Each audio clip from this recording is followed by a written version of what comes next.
নমস্কার, আপনারা দেখছেন টক টু বাংলা। আমি অভিষেক রয়েছে আপনাদের সঙ্গে এই মুহূর্তে যে গুরুত্বপূর্ণ খবর নিয়ে। রাজ্যের মহানাগরিক ফিরহাদ হাকিম শাসক দলের অত্যন্ত গুরুত্বপূর্ণ একজন তিনি সদস্য এবং বহু পুরনো বর্ষিয়ান নেতা।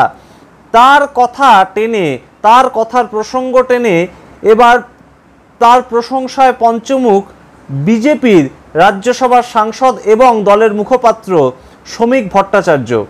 সেই নিয়ে বিস্তারিত আলোচনা করব, কিন্তু তার আগে অবশ্যই টক টু বাংলার ইউটিউব চ্যানেলটিকে সাবস্ক্রাইব করুন। প্রত্যেকটি ভিডিও লাইক, কমেন্ট, শেয়ার করে বন্ধুবান্ধব, পরিচিত মহলে ছড়িয়ে দিন টক টু বাংলা। আসছি সেই খবরে। রাজ্যের মহানাগরিক ফিরহাদ হাকিম, তিনি কলকাতা কর্পোরেশনের মেয়র। তিনি একটি বক্তব্য রেখেছিলেন গত পরশু। তিনি বলেছিলেন কলকাতার মানুষ ভোট কিছু ক্ষেত্রে কম দিয়েছে এই লোকসভা ভোটের নিরিখে। যা ফলাফল বিশ্লেষণ করে দেখা গেছে, তৃণমূলের পক্ষে কলকাতা কর্পোরেশনের 144টি ওয়ার্ডের ক্ষেত্রে বেশ কিছু ওয়ার্ডে তারা কম ভোট পেয়েছে। সেই ক্ষেত্রে ফিরহাদ হাকিম বলেন যে কলকাতার মানুষ টিভিতে খবর বেশি দেখেন, সেই ক্ষেত্রে কলকাতা মানুষ হয়তো ভোট কম দিয়েছেন। গ্রামের দিকে মানুষেরা সিরিয়াল বেশি দেখেন বলে হয়তো গ্রামের মহিলারা বা গ্রামের অধিবাসীরা তারা ভোট বেশি দিয়েছে তৃণমূল কংগ্রেসের পক্ষে।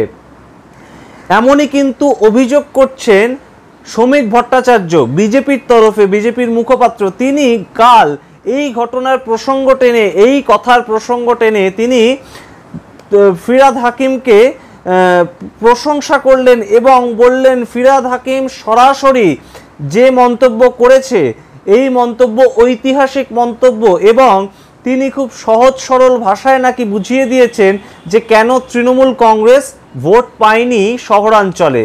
কারণ শহরাঞ্চলের মানুষ টিভিতে খবর দেখেন, এমন কিন্তু অভিযোগ করছেন শ্রমিক ভট্টাচার্য, বিজেপির তরফে, বিজেপি সাংসদ তিনি রাজ্যসভার। তিনি এরপরেও বলেছেন যে ফিরহাদ হাকিম সরাসরি তৃণমূল কংগ্রেসের পক্ষ থেকে যে কথাটা জানিয়েছে যে শহরাঞ্চলের মানুষ কিন্তু সচেতন, এমন কিন্তু ইঙ্গিত এই কথার মধ্যে লুকিয়ে রয়েছে।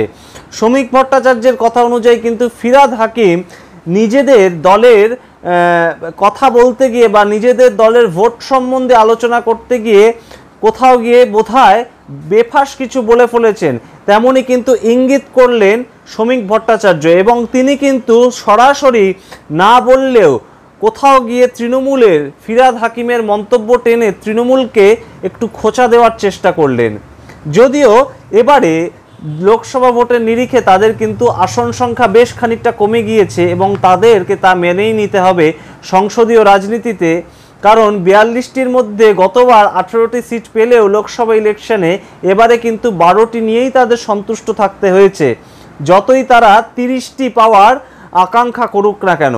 তারপরে কিন্তু বিভিন্নভাবে আমরা দেখেছি তৃণমূল কংগ্রেসকে বিভিন্ন সময় রাজ্যের যে বিরোধী দল সেইখানকার যে মুখপাত্র শ্রমিক ভট্টাচার্য, বহু পুরনো দিনের বিজেপি কর্মী, তিনি কিন্তু বারংবার বিভিন্নভাবে খোঁচা দিতে থেমে থাকেন না তৃণমূল কংগ্রেসকে। এবার সেইখানে কিন্তু অভিনব কায়দায় রাজ্যের মহানাগরিক ফিরহাদ হাকিম তার বক্তব্যকে টেনে, তার একটি সাংবাদিক বৈঠকে একটি বক্তব্যকে টেনে কিন্তু এই কথা দিয়ে তৃণমূলকে কার্যত খোঁচা দেওয়ার চেষ্টা করলেন রাজ্যের বিরোধী দল অর্থাৎ বিজেপির মুখপাত্র এবং তার সঙ্গে তিনি রাজ্যসভার সাংসদ শ্রমিক ভট্টাচার্য।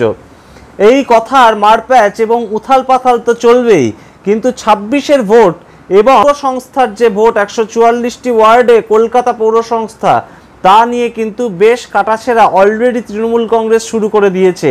এবং এই নিয়ে কিন্তু নবান্নে সমস্ত কলকাতার কাউন্সিলরদেরকে ডেকে মুখ্যমন্ত্রী মমতা বন্দ্যোপাধ্যায় একটি পর্যালোচনা ভিত্তিক মিটিং করবেন এবং সেই মিটিং কিন্তু এই ইঙ্গিত দিচ্ছে সূত্র মারফত আমরা যা জানতে পারছি যে কেন লোকসভা ভোটে ওয়ার্ড ভিত্তিক ফল খারাপ হলো তা নিয়ে পর্যালোচনা করবেন এবং আরও কিভাবে কাজ করতে হবে কাউন্সিলরদের, তাও কিন্তু মুখ্যমন্ত্রী বা তৃণমূল সুপ্রিমো মমতা বন্দ্যোপাধ্যায় নির্দেশ করবেন।